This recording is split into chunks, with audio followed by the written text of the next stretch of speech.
An American Adventure, the Bugatti East-West Tour 2018. From Saratoga Springs, New York to Glen Ellen, California. My name is Gary Strait. Mother Nature was in one of her moods as 7 Bugattis from 7 countries set out on an epic journey to see America. The dreary skies and drizzling rain had no effect on the cheerful mood of the driving crews. The exhaust note from the cars echoed through the sleepy resort town, and the tires singing on wet asphalt all seemed to be saying, "We just can't wait to get on the road again." A friendly encounter on our first day set the tone for the entire journey when our entourage was surrounded by curious onlookers at a petrol station.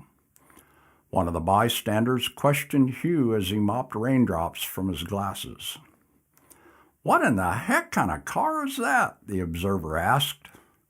"Bugattis! They're all Bugattis!" Hugh gestured toward the cars huddled under the canopy. "Where y'all headed?"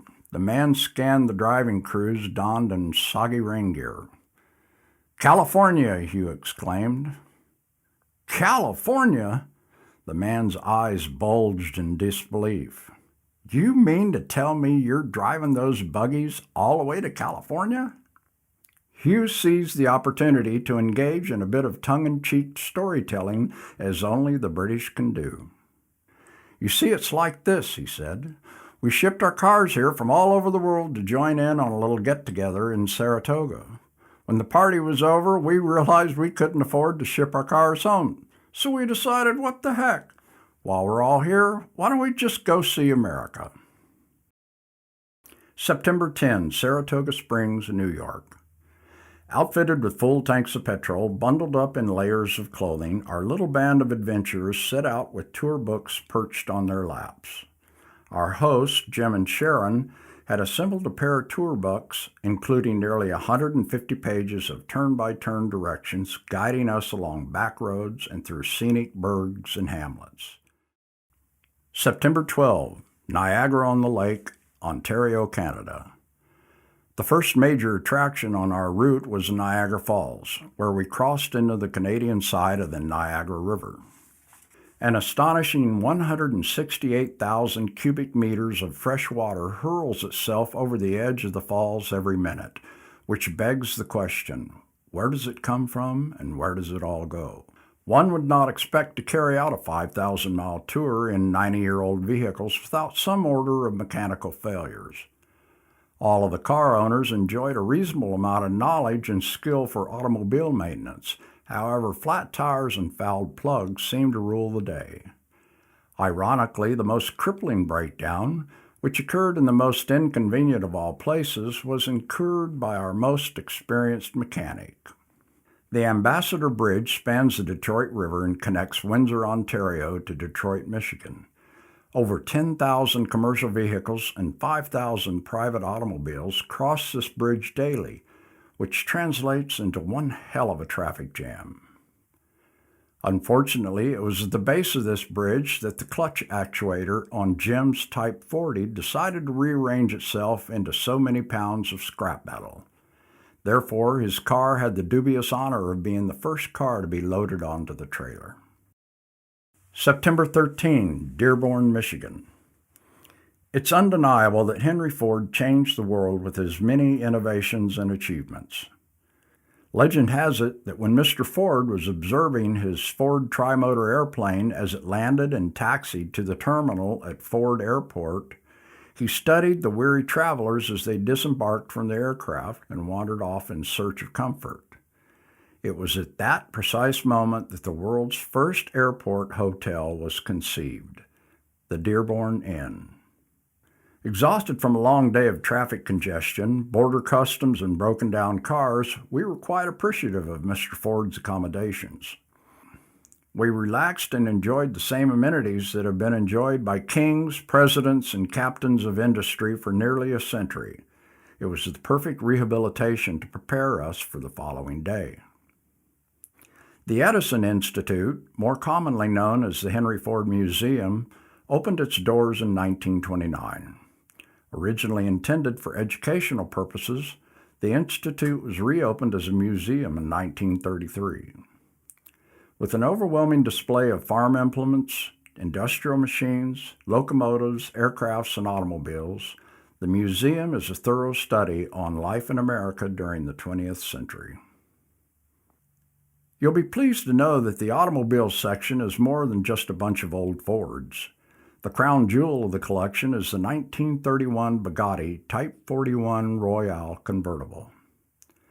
The museum not only keeps a Bugatti on display, but many significant Bugatti artifacts are housed in the archives room, which the curators graciously allowed the club members to examine. Full as the body. Sure. And I'm not one to brag about engines, but I have never seen an engine more beautiful than that car's engine. Beautiful. Directly adjacent to the Henry Ford Museum is the Greenfield Village. The 80-acre complex is a living museum inspired by Henry Ford's birthplace. It is enhanced with significant buildings from all across America, including Thomas Edison's workshop and the Wright brothers' bicycle shop. The Bugatti Club was treated to an authentically prepared 1880s-style meal at the Eagle Tavern, ending a perfect day in Dearborn. September 14, Hickory Corners, Michigan. Lionel and Mary admitted that one of their favorite daily drivers is a Model A Ford. Therefore, they were quite pleased with the surprise we had in store the following day. The Gilmore Museum, located in Hickory Corners, Michigan, is a 90-acre campus designed to give you the feeling of small-town America circa 1930. It is home to 7 distinct automotive museums, of which the Model A Ford Museum is the keystone. As an unexpected bonus, we just happened to arrive during the 9th annual Ford Model A Day. There were hundreds of Model A's in attendance, and they were parked in a sprawling array on the grassy areas. There was a small-town carnival atmosphere which easily swept us back to a simpler place in time. September 15, Muskegon, Michigan. On this day, our road was paved with water. We boarded the Lake Express ferry at Muskegon, and the high-speed ferry took a mere 2.5 hours to traverse the 90-mile span to Milwaukee, Wisconsin. Given the enormity of Lake Michigan, the shoreline could not be seen in any direction, which gave us plenty of time to relax and reflect on our journey so far. Club member Ted met us at the dock in his 1950 Oldsmobile and escorted us to Milwaukee Landmark. Leon's Frozen Custard has been serving up frozen custard since 1942. The club lined up their cars in front of the 1950s-style drive-in, and everyone savored their frozen treats underneath flashing neon lights while listening to some of that good old rock and roll. It was a scene stolen right from the nostalgic television comedy Happy Days. The group was getting a real feel for life in Middle America, and what better way to celebrate than a good old-fashioned backyard cookout? Ted and Tina treated the club to a feast of beans, brats, potato salad, and beer, as well as a full complement of fine wine. It was great to rendezvous with club members Paul and Sharon, who drove up from Chicago for the evening. September 17, La Crosse, Wisconsin. We crossed the mighty Mississippi River, which is the great demarcation line separating the East from the West. Crossing the Mississippi is symbolic in itself, and our first stop would prove to be a nice complement to that achievement. The National Eagle Center was established in 1999 as a sanctuary for the American bald eagle. The eagle has long been a symbol of courage and freedom, as well as an inspiration to those who are willing to push their limits of their self-discovery. September 18, Mankato, Minnesota. Arriving early in the afternoon gave team members time enough to do a makeshift wheel alignment on Luke's car. Luke's indomitable spirit of optimism was unfazed by his rapidly disappearing tires. Once you reach the Midwestern plains, the landscape shifts dramatically. The vistas are broad and treeless, and the feeling of emptiness can be quite ominous. The towns are few in distance, and many of those are barely clinging to life. Yet its beauty lies in its simplicity. The driving crews had been dealing with heavy rains off and on from the beginning of the tour, but now they had another element to deal with: wind. There's nothing more pervasive on the high lonesome prairie than the wind, and it comes stalking you with the ferocity of an untamed beast. September 21, Keystone, South Dakota. In the wild, wild west, the first thing a cowboy does after a long day in the saddle is to belly up to the bar in the nearest saloon and order up a whiskey. When 7 rowdy little French cars roll into town, they head straight to the nearest winery. The Firehouse Winery and Brewery was the watering hole of our choice. We were treated to a wine and cheese tasting hosted by some old friends, Mike and Kathy. No lights were shot out, and no one was thrown through the front window in a good old-fashioned barroom brawl, but a good time was still had by all. September 22nd, the Black Hills of South Dakota. There was nothing but sunshine and blue skies during our vigorous drive across the twisting, turning, and spiraling roadways that weave a path through the Black Hills. The wooden trestle bridges and tunnels were more fun than an e-ticket to Disneyland, and the driving crews were like little kids who couldn't get enough of a roller coaster ride. No trip to the Black Hills would be complete without a trip to Mount Rushmore. Everyone loves dead presidents when their images are printed on good old American greenback dollar bills. However, they are much more spectacular to see when chiseled in stone. Towering over 60 feet high, the granite faces of Washington, Jefferson, Roosevelt, and Lincoln were completed in 1941 and are situated roughly a mile above sea level. September 23, Sheridan, Wyoming. It's time to get western. The cowboy state has endless miles of sheep and cattle ranches that overwhelm the senses for the first-time visitor. Sheridan was the first real cow town on our western trail, so it was the perfect place to kick up our heels with western-style barbecue. We were joined by club members Bob and Lisa and Bob and Sarah for dinner at the Wyoming Rib and Chop House. Lisa outfitted all of the team members with red bandanas to get us in the mood for dinner of ribs and steaks and all the fixins. September 24, Cody, Wyoming. Other than high winds and rain, the western trails had been relatively easy on the cars, but on this day we climbed from 5,000 feet to an elevation of over 9,000 feet within a mere 15-mile stretch.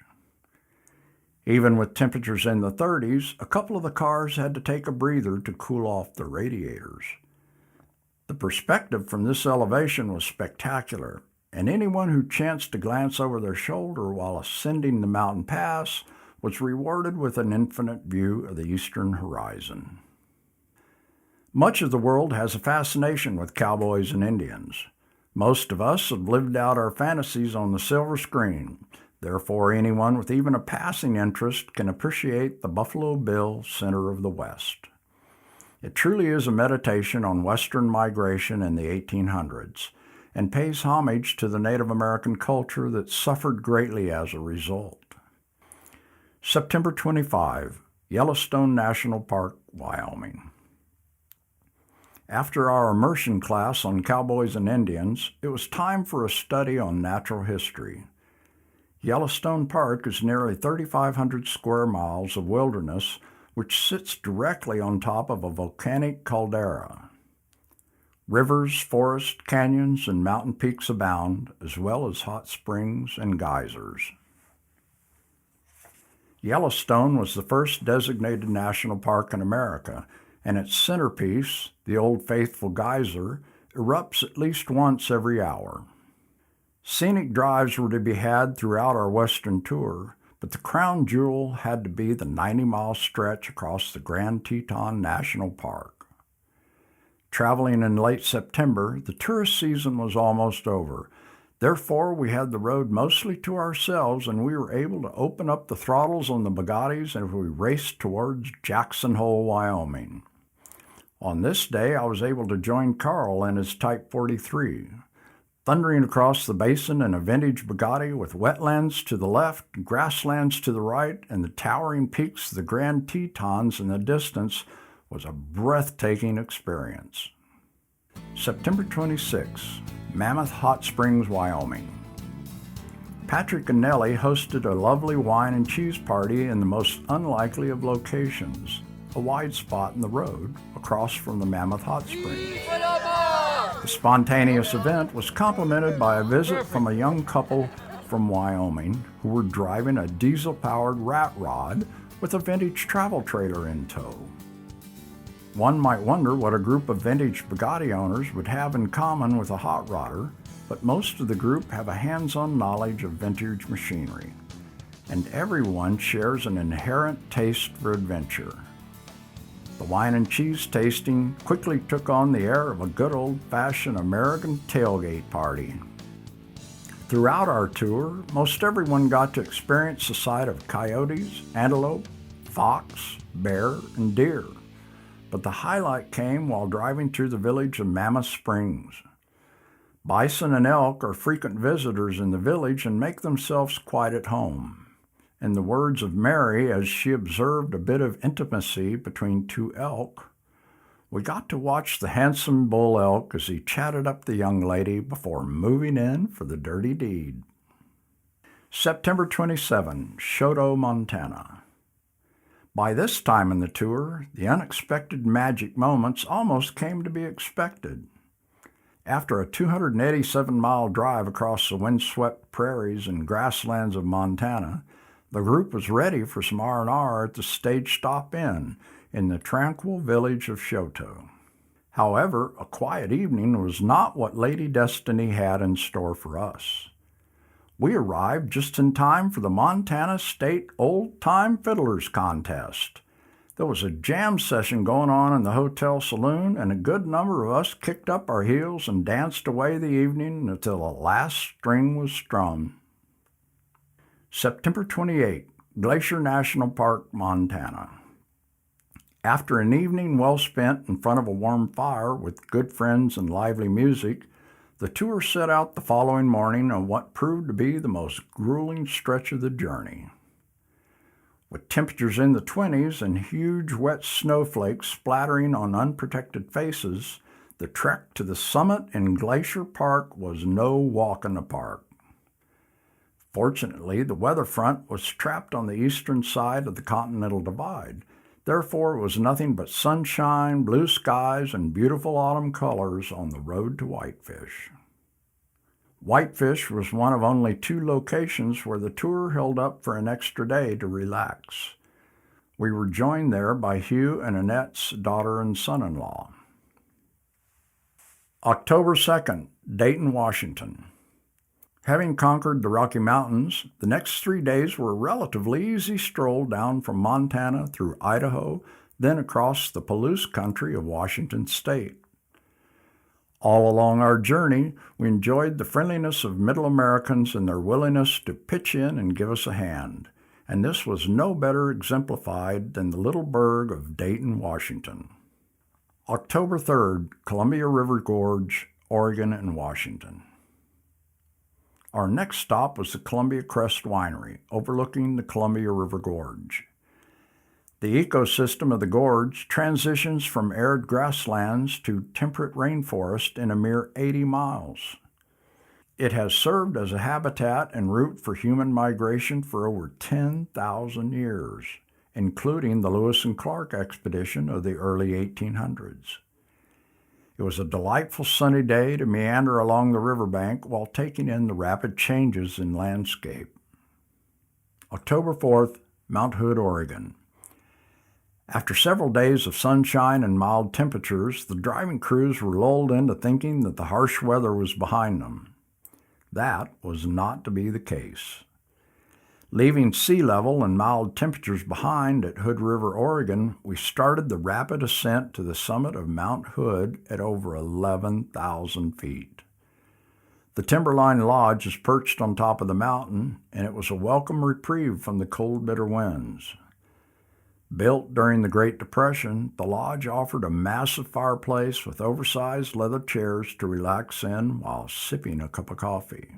But not for long. We still had a long ways to go on this day. Magic continued to grace the tour when we arrived at the Domaine Drouhin Winery.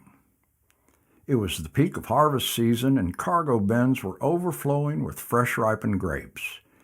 Deep blue skies were accentuated with billowing white clouds which loomed over hills lined with row upon row of grapevines. Autumn colors were in full bloom as well. We were treated to a lovely lunch along with a wine tasting and tour of the facility, which was bristling with activity. October 5th, Crater Lake, Oregon. With a depth of nearly 2,000 feet, Crater Lake is the deepest lake in the U.S. and is one of the highest, situated at 6,100 feet above sea level. The deep blue water is thought to be some of the purest water in the world, and it is replenished only by rain and snowfall. And snowflakes were doing their level best to refill the lake upon our arrival. Mother Nature had been playing tricks on us for nearly a month now, so no one was surprised to be driving on slushy roads again. The low-hanging clouds were socked in so thick that a person couldn't even tell where the lake was, but most of the crew were more interested in searching out a warm fire. Fortunately, the Crater Lake Lodge had two enormous fireplaces blazing away when we trudged inside. Built in 1915, the lodge was one of several magnificent historic hotels that we had enjoyed along our route. Fortunately, by noon the weather broke, and everyone was able to enjoy the 33-mile circuitous drive around the rim of the crater beneath endless blue skies. October 6th, Crescent City, California. California or bust. The next 2 days were filled with a leisurely stroll from the Oregon mountains to the California coast. There was a quiet celebration as each car trickled into Crescent City. Our accommodations were situated right on the water, providing a brilliant view of the Pacific Ocean. Considering that most of the cars on the tour had actually started out from the docks in New Jersey, it was safe to say that the little band of Bugattis had literally driven coast to coast.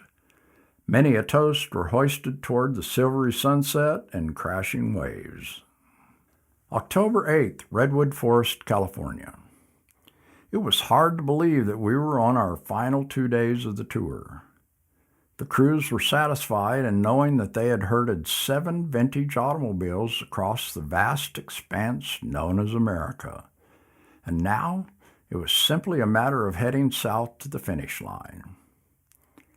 After enjoying so many other great natural wonders, it was difficult to imagine that one of the most majestic wonders of all still laid ahead of us: the redwood forest.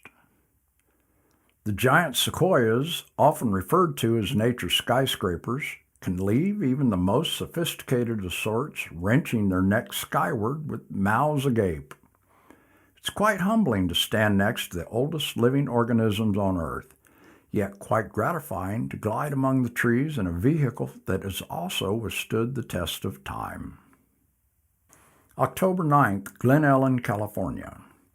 One by one, the little cars filtered into the Jack London Lodge, each of them having traversed nearly 5,000 miles of roadway under their own power. Neither rain, sleet, snow, or driving wind had impeded their forward progress.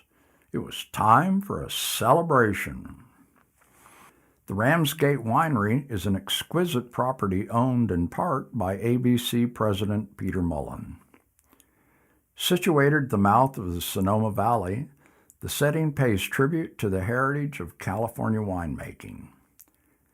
The architecture is inspired by early 1900s farmsteads with a graceful blend of contemporary amenities.